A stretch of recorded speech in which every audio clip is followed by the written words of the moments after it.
Tu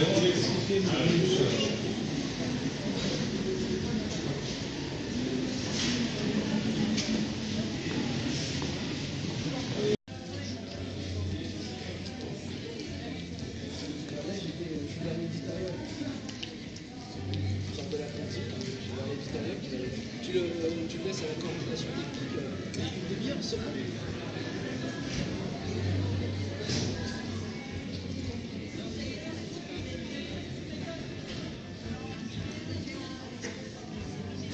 D'accord, ok. Donc là, tu l'emmènes à... Je passe...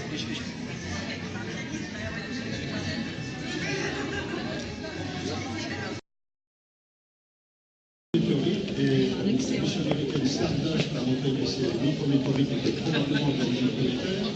Et avec le rapport de désurage de camions de hydrogène, on pense que les comètes peuvent aussi participer à l'eau terrestre pour former les océans.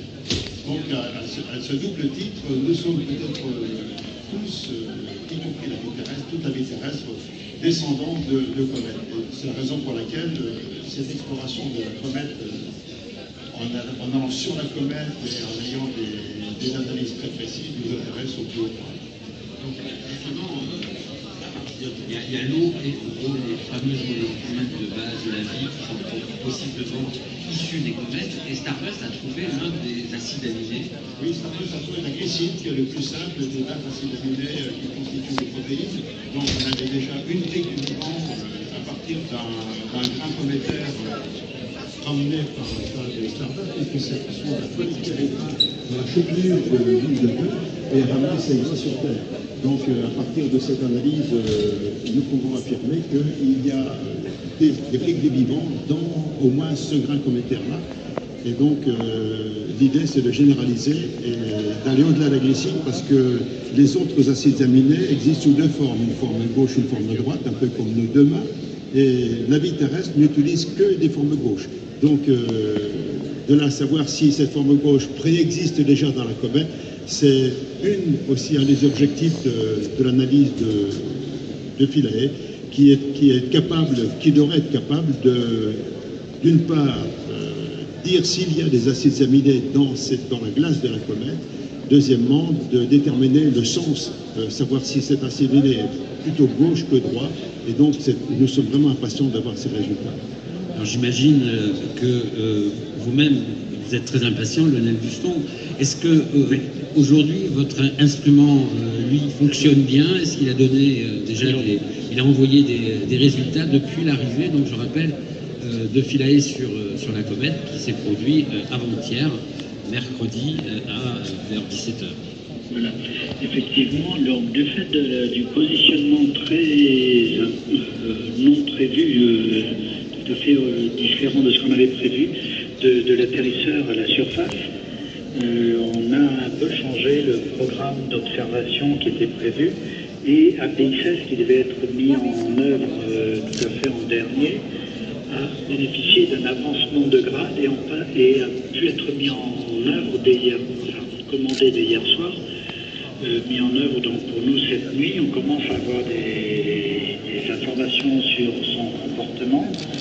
Nous indique qu'il y a eu un déploiement effectivement réalisé, et l'arrêt de ce déploiement. Nous avons maintenant, on attend l'arrivée des observations qui ont pu être faites. Le déploiement a pris une longue durée qui indique que le sol était quand même assez loin de ciel, assez loin de la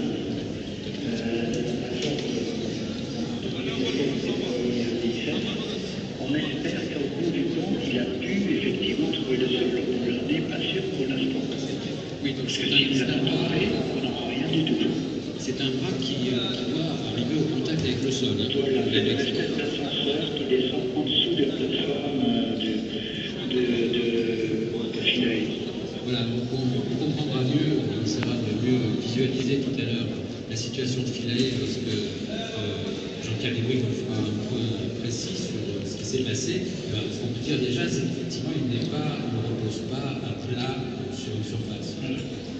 Il est plutôt sur deux pattes, avec ses pieds en l'air, et donc une distance que vous ne connaissez pas la distance entre... C'est difficile, c'est qu'on peut atteindre, alors notre instrument APXS en principe peut atteindre 50 cm de distance, or une estimation approximative indique que la surface pourrait être dans cette distance-là de 50 cm. C'est venu de la caméra Rollis qui est en dessous de la plateforme, qui donc voit ce qui se trouve dans la direction dans laquelle doit se déployer APXS.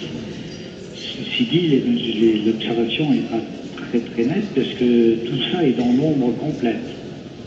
Oui, alors on reviendra aussi sur la question de l'ombre, parce que contrairement à la surface prévue, qui était bien plate, là il semblerait, d'après les premières photos, dont l'une est présente sur le site de l'émission, on voit une espèce de falaise tout près de... Voilà, il semble qu'on soit près au moins d'un bloc important qui nous garderait à l'ombre. Alors on reviendra parce que ça a évidemment d'autres implications sur l'alimentation en électricité, par exemple, des panneaux solaires de Philae. Stéphane Erard.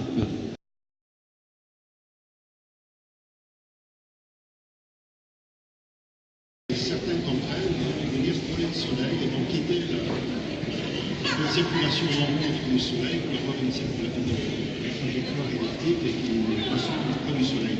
Et donc ce sont ces comètes qui vont passer qui passent de les schistes près du soleil. Donc ces comètes sont vraiment des objets très primitifs et qui sont vraiment... les sous pour les rembourser à parce que les comètes ne sont pas des objets qui fonctionnent. Peut certainement participer à ça. Si ces comètes pour alimenter des glaces pour des c'est eux qui vont être les détails bilatérales avec le Belgique de savoir si on peut transposer ailleurs tout ce qu'il y a dans ces conditions-là qui est prévu après. Les comètes passent relativement récemment avec le tout. Oui. Trop peu du soleil, elle a été mangée par le soleil, donc elle a, comme Ika, elle s'est propre du soleil, donc elle a brûlé ses ailes et elle a disparu dans le soleil.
Yeah.